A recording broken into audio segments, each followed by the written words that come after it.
பொன்னூர் கிராமம்.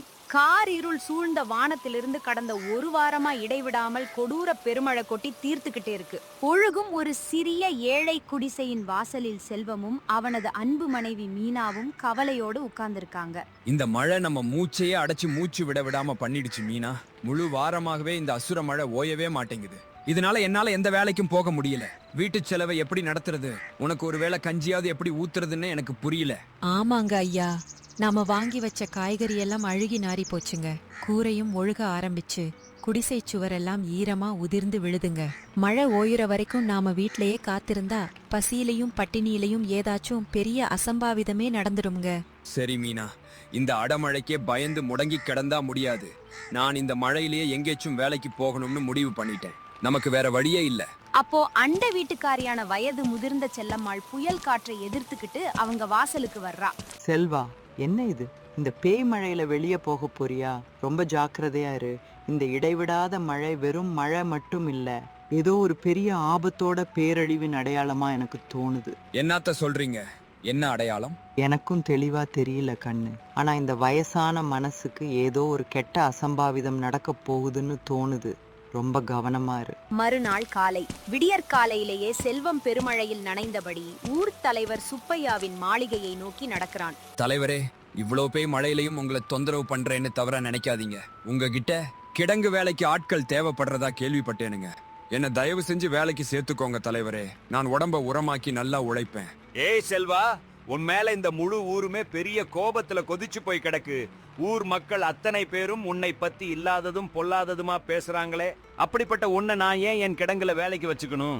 தலைவரே, இந்த ஊர் மக்கள் ஏன் என் மேல இவ்வளவு வஞ்சமும் வெறுப்பும் வச்சிருக்காங்கன்னு அந்த சாமிக்கே வெளிச்சம். என் பெற்ற தாயும் தகப்பனும் யாருன்னு எனக்கு தெரியாதுங்க.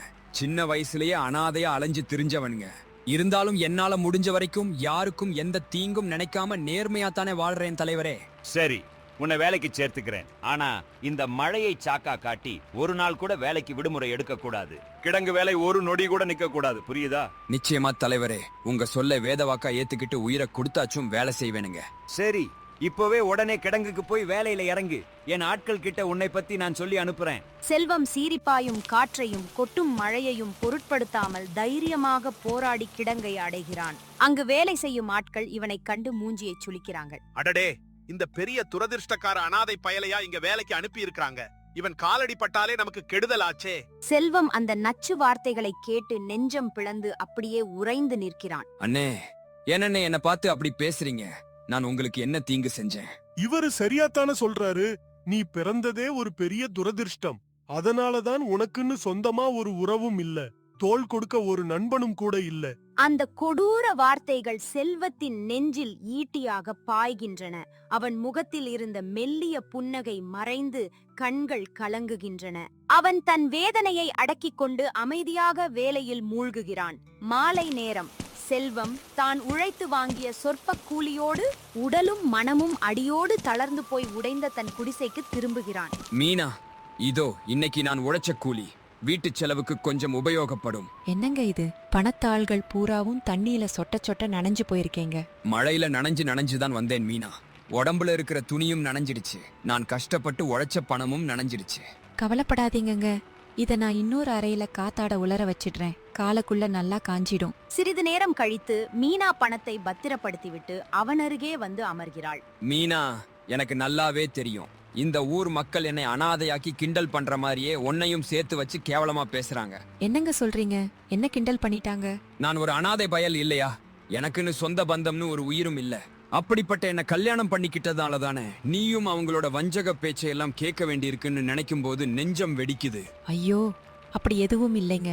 அந்த ஊர் மக்களோட தேவையில்லாத நச்சு பேச்ச நான் என்னைக்குமே காதுல வாங்குறதே இல்லைங்க. ஆனா உங்ககிட்ட நான் ஒரு விஷயம் கேட்கணுங்க. உண்மையிலேயே உங்களுக்குன்னு சொந்த பந்தம்னு யாருமே இல்லையாங்க? தெரியல மீனா, எனக்கு விவரம் தெரிஞ்ச நாள்ல இருந்து நான் தனியாளா தான் வாழ்ந்திருக்கேன். சின்ன வயசுல ஒரு அனாதை ஆசிரமத்துல வளர்ந்தேன். அப்புறம் பிழைப்பு தேடி இந்த ஊருக்கு வந்து சேர்ந்தேன். என் சொந்த குடும்பம் யாரு, என் ரத்தம் யாருன்னே எனக்கு தெரியாது. இதையெல்லாம் போட்டு அதிகமா யோசிச்சு உடம்ப கெடுத்துக்காதீங்கங்க. பேசாம படுத்து தூங்குங்க. நாளைக்கு காலையில சீக்கிரமே வேலைக்கு போகணுமேங்க. அன்றிரவு செல்வம் தன் அனாதை வாழ்க்கையை நினைத்து மாபெரும் சோகத்தில் மூழ்கிப் போகிறான். ஆனால் மீனா அவனுக்கு அசைக்க முடியாத அன்போடு ஆறுதல் கூறுகிறாள். காரிருள் சூழ்ந்த காலை நேரம். பெருமழை முன்பை விட அசுர வேகத்துல பூமி மேல மோதி பொழிஞ்சுக்கிட்டே இருக்கு. செல்வம் நனைஞ்சபடியே உடலை நடுக்கியபடி கிடங்கை நோக்கி வேக வேகமா நடக்கிறான். வழியில ஒரு பெரிய மரத்தடியில புயல் காற்றிலும் மழையிலும் நடுங்கியபடி ஒரு ஜோடி நிக்கிறத பாக்குறான். என்ன ஐயா இது? இவ்வளவு அசுர பெருமழையில ஏன் இந்த மரத்தடியில நிக்கிறீங்க? எந்த நேரமும் பெரிய புயல் வீசி மரம் சாயலாம். இப்படி உசுர கையில புடிச்சுக்கிட்டு வெளியே நிக்கிறது பெரிய ஆபத்துங்க. தெரியுது அண்ணே, ஆனா நாங்க என்னதான் செய்யறது? இந்த ஊர்ல நாங்க தங்குறதுக்கு ஒரு சின்ன இடம் கூட தெரியலையே. உங்க பேர் என்னங்க? நீங்க யாரு? எங்கிருந்து வர்றீங்க? நாங்க இந்த ஊரை சுற்றி பார்க்க வந்த பயணிகள் அண்ணே. இங்க இப்படி ஒரு அசுர பெருமழை பெய்யும்னு நாங்க கனவிலும் நினைக்கல. இப்போ நாங்க நடுவழியில சிக்கிக்கிட்டோம். தங்குறதுக்கு இடமும் இல்ல, சொந்த ஊருக்கு திரும்பி போக வழியும் இல்லாம தவிக்கிறோம். அதுக்காக இந்த ஆபத்தான பேய் மழை நிக்கிற வரைக்கும் இந்த மரத்தடியிலேயே நிக்க போறீங்களா? வேற வழியே இல்லையே. இந்த ஊர்ல எங்களுக்கு அறிமுகமானவங்க யாருமே இல்ல. யாரு வீட்டுல போய் அடைக்கலம் கேக்குறதுன்னே புரியல. செல்வம் ஒரு நொடி தீவிரமா யோசிச்சுட்டு அவங்க நிலைய கண்டு மனம் இறங்கி தன் குடிசைக்கு வருமாறு கூப்பிடுறான். வாங்க, தயங்காம என் ஏழை குடிசைக்கு வாங்க. ஐயோ வேணாம் வேணாம் அண்ணே, வீணா உங்களை நாங்க தொந்தரவு பண்ண விரும்பல அண்ணே. இதுல என்னங்க தொந்தரவு இருக்கு? ஆபத்துல இருக்கிறவங்களுக்கு உதவுறது தானே மனுஷத்தன்மை. வாங்க போலாம். செல்வம் இருவரையும் தன் உடைந்த குடிசைக்கு கூட்டிட்டு போறான். வாசலில் புது மனிதர்களை கண்ட மீனா கவலையோடு ஓடி வர்றா. ஐயா, இவங்க யாருங்க? மீனா, இவங்க ஊரை பார்க்க வந்த பயணிகள். இந்த பேய் மழையில தவிக்கிறப்போ வழியில சிக்கிக்கிட்டாங்க. இதை கேட்டதும் மீனாவின் கவலை அடியோடு மறைஞ்சு மூஞ்சியில பேரானந்தம் மிளிருது. தங்கள் வறுமையான வாழ்க்கையில வீட்டிற்கு வரும் முதல் விருந்தினர்கள் இவர்கள்தான் என்பதால் அவள் நெஞ்சம் பூரிக்குது. ஆஹா, நம்ம ஏழை குடிசைக்கு தேடி வந்த சாமி மாதிரி விருந்தினர்கள் வந்திருக்காங்களா? இன்னைக்கு நான் நம்ம வீட்ல இருக்கிறத வச்சு சுட சுட சமையல் பண்ணி போடுறேனுங்க. செல்வமும் மீனாவும் குமாரையும் பிரியாவையும் அசைக்க முடியாத மரியாதையோடும் அன்போடும் வரவேற்கிறாங்க. மீனா சமையல் அறையில புகுந்து தன் அன்பையெல்லாம் குழைத்து சுவையான உணவுகளை தயார் செய்றா. காரிருள் இரவில் அந்த சிறிய குடிசையில விளக்கு வெளிச்சத்துல நால்வரும் ஒன்றாக அமர்ந்து உணவருந்துறாங்க. அடடா, உங்க கையில ஏதோ மந்திர சக்தி இருக்குக்கா. உணவு உண்மையிலேயே அமுதமா? அவ்வளவு சுவையா இருக்குக்கா. நீங்க 2 பேரும் மனிதர்களே இல்ல, நடமாடும் தெய்வங்கள். இந்த சுயநலமான காலத்துல முகவரி கூட தெரியாத அறிமுகமே இல்லாத எங்களுக்கு இவ்வளவு அன்பு காட்டுறீங்களே. இதுல என்னங்க பெருமை இருக்கு? இது எங்களோட கடமைங்க. வீட்டுக்கு வர்ற விருந்தினர்கள் இறைவனின் மறு உருவம்னு பெரியவங்க சும்மாவா சொன்னாங்க? அந்த இரவின் கணங்களிலேயே நால்வருக்கும் இடையே அளப்பரிய ஆழமான அன்பு பிணைப்பும் நட்பும் உருவாகுது. விடிய விடிய பேசிவிட்டு அனைவரும் மன நிறைவோடு உறங்கச் செல்றாங்க. மறுநாள் காலை சூரியன் எட்டி பார்க்காத அந்த மழைக்கால காலையில செல்வத்துக்கு விழிப்பு தட்டும் போது நேரமாகிடுச்சு. ஐயோ, நேத்து ராத்திரி கதை பேசி தூங்க தாமதமானதால இன்னைக்கு எனக்கு ரொம்ப லேட் ஆயிடுச்சு. அந்த அசுர குணமுடைய கிடங்கு தலைவருக்கு தெரிஞ்சா என்னை வேலையை விட்டே தூக்கி எரிஞ்சிருவாரு. செல்வம் அவசர அவசரமா வீட்டை விட்டு வெளியேறான். குமார் அவனை பின்தொடர்ந்து உறக்க கூப்பிடுறான். செல்வா, கொஞ்சம் நெல்லு. என்ன விஷயம் குமார்? எனக்கு வேலைக்கு நேரமாச்சு, நான் உடனே ஓடணும். நீ எங்க அவ்வளவு அவசரமா போற? கிடங்கு வேலைக்கு. நான் படிப்பறிவு இல்லாத ஏழை. இந்த மூட்டை தூக்குற உடம்பு உழைப்பு தான் என் பிழைப்பு. நானும் உன் கூடவே வர்றேன். உனக்கு மூட்டை தூக்க கொஞ்சம் உதவி பண்றேன். வேணாம் குமார், நீ எதுக்கு வீணா உடம்ப வருத்திக்கிட்டு சிரமப்படணும்? எனக்கு உழைக்கிறது பழக்கம்தான். நான் உன்னை என் உயிர் தோழனா நினைச்சிட்டேன். இப்போ ஒரு நண்பன் இன்னொரு தோழனுக்கு உதவி செய்யறத நீ தடுத்து மறுக்க முடியாது. சரி என் தோழா, வா போலாம். சுப்பையா தலைவரின் பெரிய நெல் கிடங்கு. செல்வனும் அவனது ஆருயிர் தோழன் குமாரும் கொட்டும் மழையிலும் வியர்வை சிந்தி மூட்டைகளை தூக்கிக் கொண்டிருக்கிறார்கள். அப்போது ஊர் தொழிலாளர்கள் இருவர் நயவஞ்சக சிரிப்புடன் அவர்களை நோக்கி வருகிறார்கள். ஏய் செல்வா, யாரடா இந்த புது ஆளு? உன் கூடவே சுத்திட்டே இருக்கான்? அண்ணே, இவர் என் குடிசைக்கு தேடி வந்த அன்பு விருந்தினர். உன்னே. இதை கேட்டதும் அந்த இரு தொழிலாளர்களும் அசுரத்தனமாக உறக்கச் சிரித்து ஏளனம் செய்கிறார்கள். விருந்தினரா? ஏய், எங்களை என்ன முட்டாள்னு நினைச்சியா? இத்தனை வருஷத்துல உன் உடைந்த குடிசை பக்கம் ஒரு சின்ன ஈயெறும்பு கூட எட்டி பார்த்ததில்லையே. இன்னைக்கு திடீர்னு உனக்கு விருந்தினர் வந்துட்டாங்களாக்கும். அநியாயத்துக்கு பொய் பேசுறதுல உனக்கு பெரிய திறமை இருக்கு செல்வா. நீ ஒரு அனாதை பயலுங்கிறத என்னைக்குமே மறந்துடாத. உனக்குன்னு சொந்தமாக ஒரு ரத்த உறவும் இல்லை, தோள் கொடுக்க ஒரு நண்பனும் இல்லை. இந்த உலகத்துல உனக்குன்னு யாருமே இல்லை. அந்த நச்சு வார்த்தைகள் செல்வத்தின் நெஞ்சை பிளக்க அவன் வேதனையில் கைகூப்பி தலைகுனிகிறான். இதையெல்லாம் பார்த்து கொண்டிருந்த குமார் ஆத்திரமும் கவலையும் கொண்டு செல்வத்திடம் கேட்கிறான். செல்வா, இந்த ஊர் மக்கள் உன்கிட்ட ஏண்டா இவ்வளவு கொடூரமா பேசுறாங்க? இவங்களோட வஞ்சக வார்த்தைகளுக்கு நீ ஏண்டா திருப்பி ஒரு பதில் கூட சொல்லாம அமைதியா நிக்கிற? விடு குமார், சின்ன வயசுல இருந்தே இந்த மாதிரி நச்சு வார்த்தைகளை கேட்டு கேட்டு என் மனசு மரத்து போச்சு. இதெல்லாம் எனக்கு பழகி போன ஒண்ணுதான். இல்ல செல்வா, ஒரு நாள் நிச்சயமா இந்த அநீதிக்கு நான் முற்றுப்புள்ளி வைப்பேன்.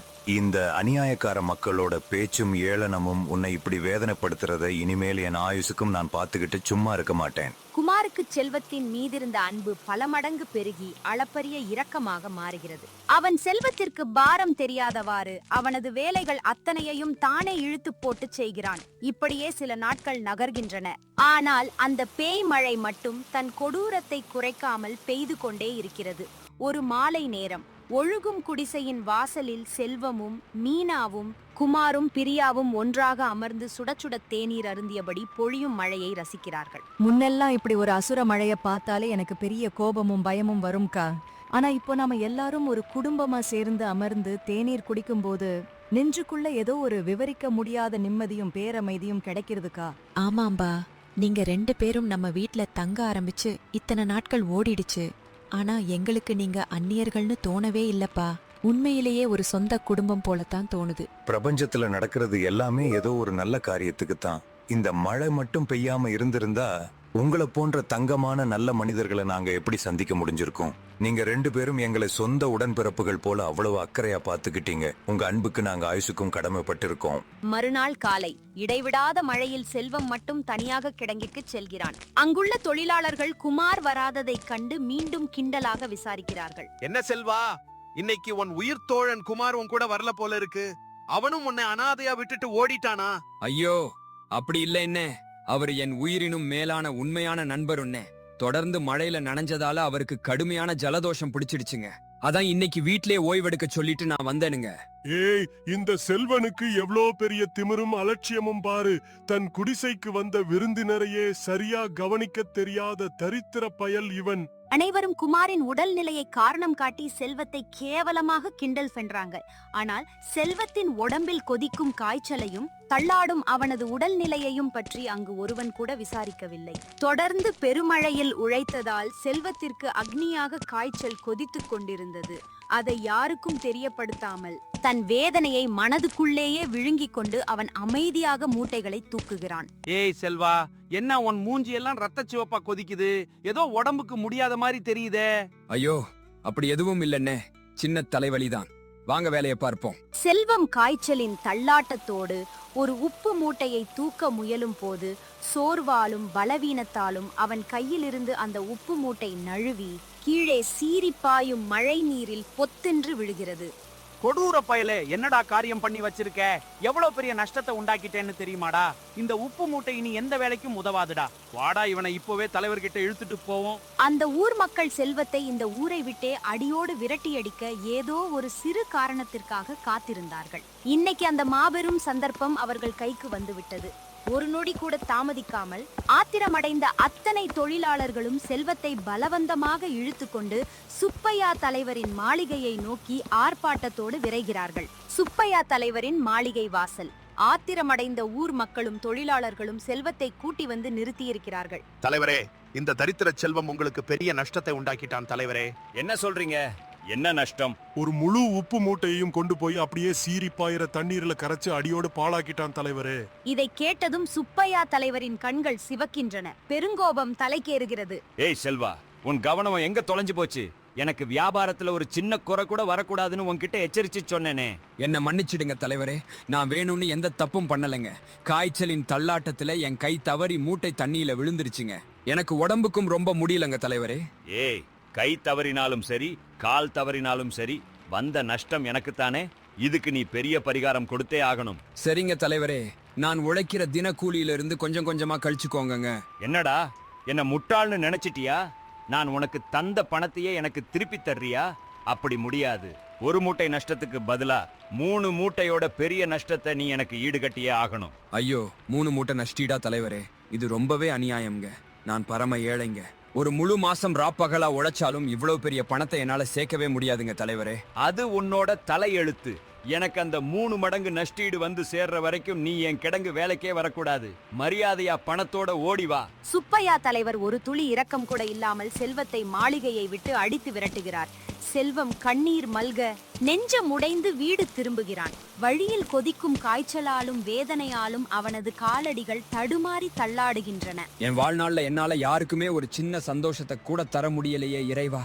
என் தலையெழுத்து ஏன் இப்படி அனாதையா போச்சு? வீட்டை அடைந்ததும் செல்வத்தின் கால்கள் தளர்ந்து அவன் அப்படியே உடைந்த மண்ணில் மயங்கிச் சரிகிறான். அவனது மோசமான நிலையை பார்த்து மீனா பேரதிர்ச்சி அடைந்து ஓடி வருகிறாள்.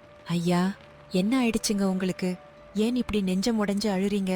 ஐயோ, உங்க உடம்பெல்லாம் தீயா கொதிக்குதேங்க. அந்த அநியாயக்கார ஊர் மக்கள் மறுபடியும் உங்களை ஏதாச்சும் வஞ்சக வார்த்தை சொல்லி பேசிட்டாங்களாங்க? இந்த அகிலத்துல ஏழையோட வாழ்க்கை எப்பவுமே இப்படித்தான் அநியாயமா அமையுமோ மீனா? நமக்கு என்னதான் கெட்ட தலையெழுத்து நடக்குதுன்னு உனக்கு தெரியுமா? தயவு செஞ்சு எனக்கு புதிர் போடாதீங்கங்க. அப்படி என்னதான் ஆச்சுன்னு எனக்கு தெளிவா சொல்லுங்கங்க. செல்வம் தன் முழு பலத்தையும் திரட்டி கிடங்கிலும் தலைவரின் மாளிகையிலும் நடந்த அத்தனை அநியாயங்களையும் மீனாவிடம் விவரிக்கிறான். விவரிக்கும் போதே அவனுக்கு உடம்பெல்லாம் நடுங்கி மெய்சிலிருக்கிறது. இப்போ நீயே சொல்லு மீனா, நம்ம கையில வேலையும் இல்ல, ஒரு துளி பணமும் இல்ல. அந்த தலைவன் கேக்குற 3 மடங்கு பெரிய நஷ்டீட்டை நான் எப்படி ஈடு கட்டுவேன்? இது அப்பட்டமான அநியாயம்ங்க. நஷ்டமானதே ஒரு மூட்டை தானே. பணமும் ஒரு மூட்டைக்குத்தானே வேணும். இந்த உலகத்துல இருக்கிற பணக்காரங்களுக்கு எவ்வளவு செல்வம் இருந்தாலும் அவங்க பேராசைக்கு எல்லையே இல்லாம போச்சுங்க. ஐயா, முதல்ல நீங்க படுத்துக்கோங்க. உங்க உடம்பு தீயா கொதிக்குதுங்க. மீனா விரைந்து சென்று கிராமத்து வைத்தியர் ராமநாதனை அழைத்து வருகிறாள். செல்வா, உனக்கு கடுமையான காய்ச்சல் கொதிக்குது. நீ உடனே கட்டாயமா முழு ஓய்வெடுக்கணும். இல்லனா இந்த நோய் உன்னை அடியோடு அழிச்சிடும். வைத்தியரே, எனக்கு ஓய்வெடுக்க ஒரு நொடி கூட நேரமே இல்லைங்க. என் தலைமையில மலையளவுக்கு பெரிய கடன் தொங்கிட்டு இருக்குங்க. மீனா, இவனை நல்லா பாத்துக்கோமா. இந்த கொதிக்கும் உடம்போட இவன் வேலைக்கு போனா உசிர்க்கே ஆபத்தா முடிஞ்சிடும்மா. வைத்தியர் சென்ற பிறகு செல்வமும் மீனாவும் துக்கத்தின் காரிருள் மேகங்களுக்குள் மூழ்கி போய் உடைந்த நிலையில் அமர்ந்திருக்கிறார்கள். இருவரும் துயரத்தால் உணவும் உண்ணாமல் உறங்கச் செல்கிறார்கள்.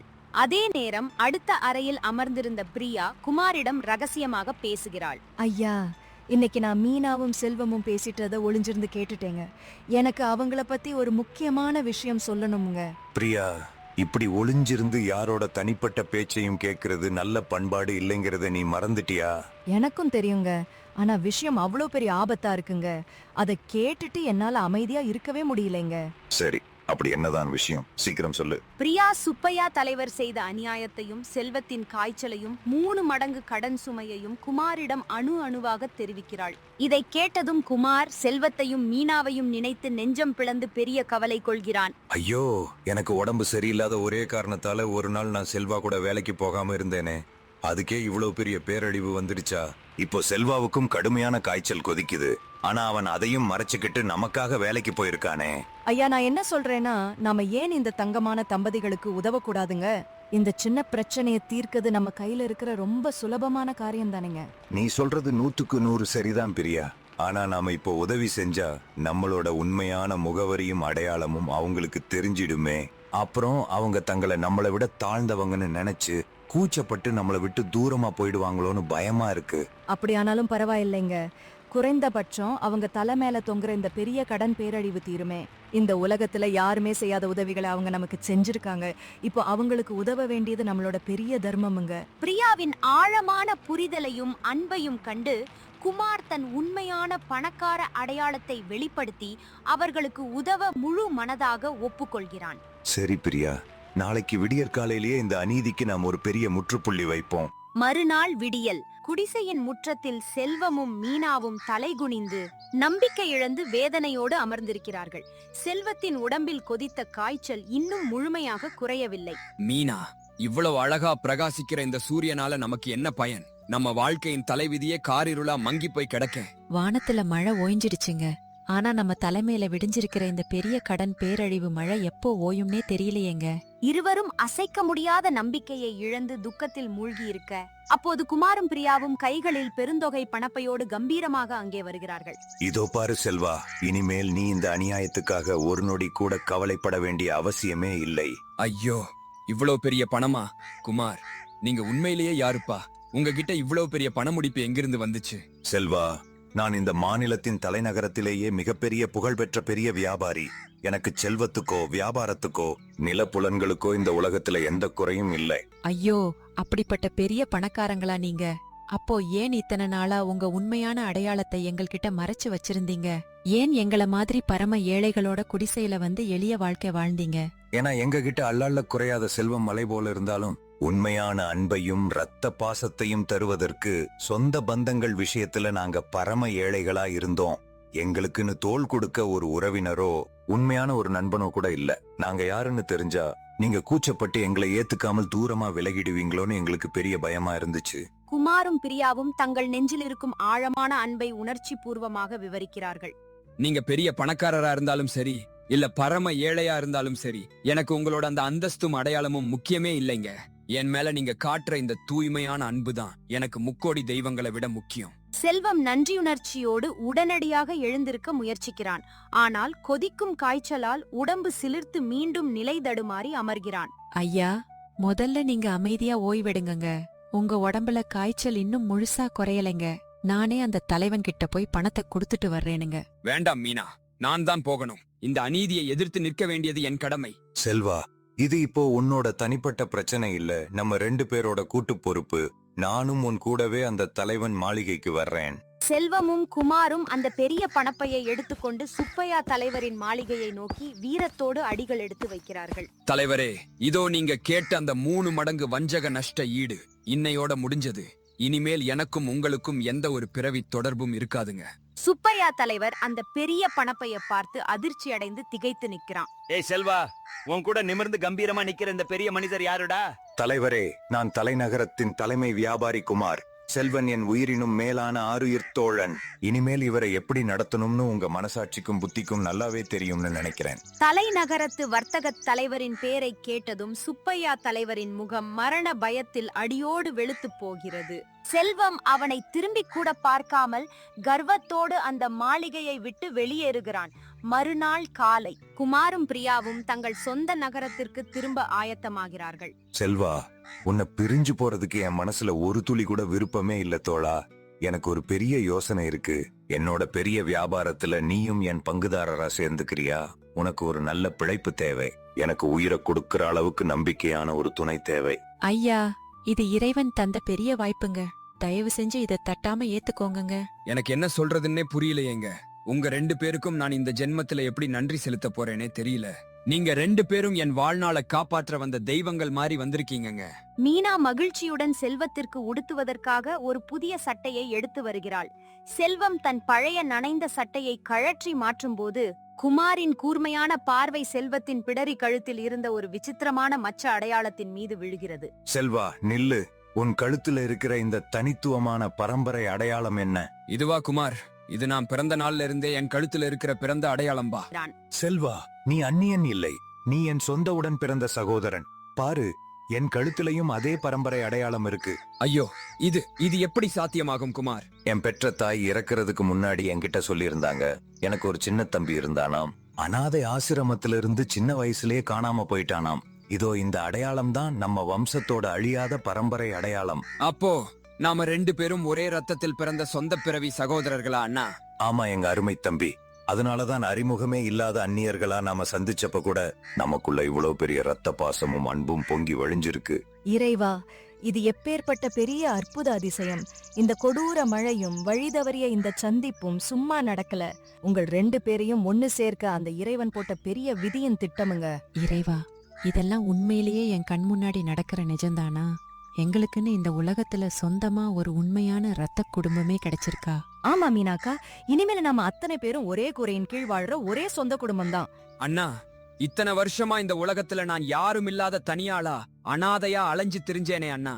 இந்த ஊர் மக்கள் அத்தனை பேரும் என்னை அனாதை, தரித்திரம்னு சொல்லி என் நெஞ்ச கொடூரமா பிளந்தாங்களே அண்ணா. இனிமேல் என் வாழ்நாள் அந்த நச்சு வார்த்தையை நான் மறுபடியும் கேட்கவே வேண்டியதில்லையே அண்ணா. நீ இனிமேல் ஒரு நொடி கூட தனியா இல்லடா என் அருமை தம்பி. உனக்கு மலையென தோள் கொடுக்க உன் உடன் பிறந்த அண்ணன் நான் இருக்கேன்டா. நம்ம சொந்த குடும்பமே உனக்காக இருக்குடா. அப்போது ஆண்டை வீட்டுக்காரியான வயது முதிர்ந்த செல்லம்மாள் பேரதிர்ச்சியிலும் ஆனந்தத்திலும் அங்கே ஓடி வர்றா. செல்வா, எப்பேற்பட்ட பெரிய அற்புதமடா இது. நான் அன்றைக்கே சொன்னேன் இல்லையா, அந்த இடைவிடாத பெருமழை வெறும் மழை மட்டும் இல்லை, ஏதோ ஒரு பெரிய அற்புதத்தோட அடையாளம்னு. இப்போதாண்டா எனக்கு முழுசா புரியுது. அது உன் தொலைந்து போன இரத்த உறவை மறுபடியும் கொண்டு வந்து இணைக்கிற இறைவனின் மகத்தான அடையாளமா இருந்திருக்கு. அத்தை, நீங்க சொன்ன வார்த்தை எவ்வளவு உண்மைன்னு இப்போ எனக்கு ஆழமா புரியுதுங்க அத்தை. சிறிது நேரத்துக்கு அப்புறம் நால்வரும் வருங்காலத்தை பத்தி தீவிரமா பேசுறாங்க. அண்ணா, என்னதான் இந்த ஊர் மக்கள் என்னை ஏளனம் செஞ்சிருந்தாலும் நான் இந்த பொன்னூர் கிராமத்தை அடியோடு விட்டுட்டு வர விரும்பலைங்க அண்ணா. நான் அனாதையா தவிச்சப்போ ஏதோ ஒரு விதத்துல என்ன வாழ வச்ச மண்ணுங்க இது. ஆனா நான் இங்கேயே இருந்துகிட்டே உங்க பெரிய தலைநகர வியாபாரத்துக்கும் முழுமுதற் துணையா உதவுறேனே அண்ணா. மிகச் சிறந்த யோசனை தம்பி. நான் இப்போவே இந்த பொன்னூர் கிராமத்திலேயே நம்ம நிறுவனத்தின் பெரிய கிளையை ஆரம்பிக்கிறேன். அத முழு அதிகாரத்தோட நீயே பாத்துக்கோ. சில வாரங்களுக்கு பிறகு ஊர் திண்ணையில் வஞ்சகமாக பேசிய அத்தனை தொழிலாளர்களும் தலைகுனிந்து கூடி நிற்கிறார்கள். விஷயம் கேள்விப்பட்டீங்களா? அந்த அனாதை செல்வன் தலைநகரத்து பெரிய முதலாளியோட சொந்த உடன் பிறந்த சகோதரன்னு நிரூபணமாகிடுச்சான். இப்போ இந்த ஊர்லயே பெரிய வர்த்தக கிளைய ஆரம்பிக்க போறானா. என்ன சொல்ற? அந்த அனாதை செல்வனா? ஐயோ, என்னால நம்பவே முடியலையே. நாம அத்தனை பேரும் அவனை இத்தனை காலமா எவ்வளவு கொடூரமா நடத்தினோம், நச்சு வார்த்தைகளால காயப்படுத்தினோம். இப்போ எந்த மூஞ்சிய வச்சுக்கிட்டு அவன் முன்னாடி போய் நிக்கிறதுன்னே தெரியலையே.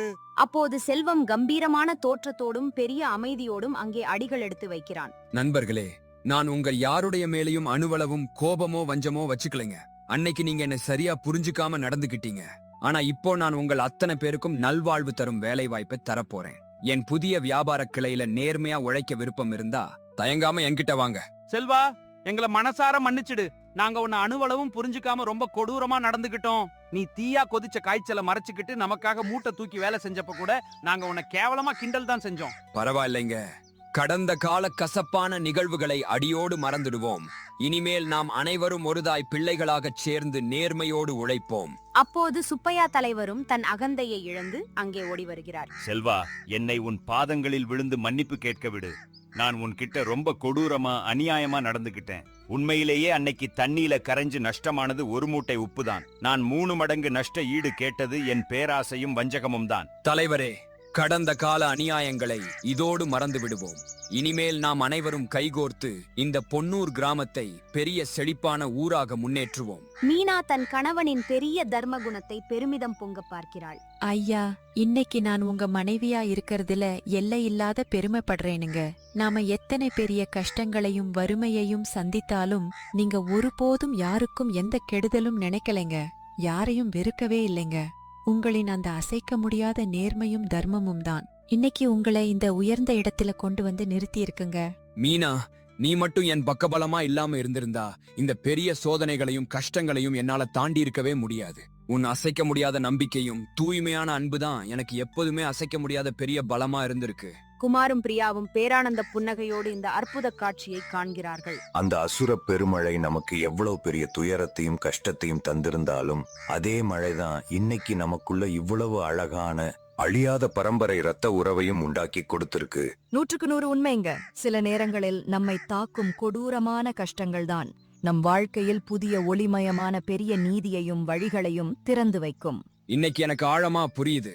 இந்த உலகத்துல உண்மையான செல்வம் என்பது பணத்திலோ நிலப்புலன்களிலோ இல்ல, தூய்மையான அன்பான உறவுகளிலும் அசைக்க முடியாத நேர்மையான மனதிலும் தான் இருக்கு. ஆண்டு கணக்கில் அனாதையாய் தொலைந்து போயிருந்த இரத்த சகோதரர்கள் இருவரும் இப்போது வெற்றி வீரர்களாக சேர்ந்து நிற்கிறார்கள். ஊர் மக்கள் அனைவரும் அநீதி வீழ்ந்து தர்மம் வென்ற இந்த மகிழ்ச்சியான காட்சியைக் கண்டு மனமுவந்து விண் அதிர வாழ்த்துகிறார்கள்.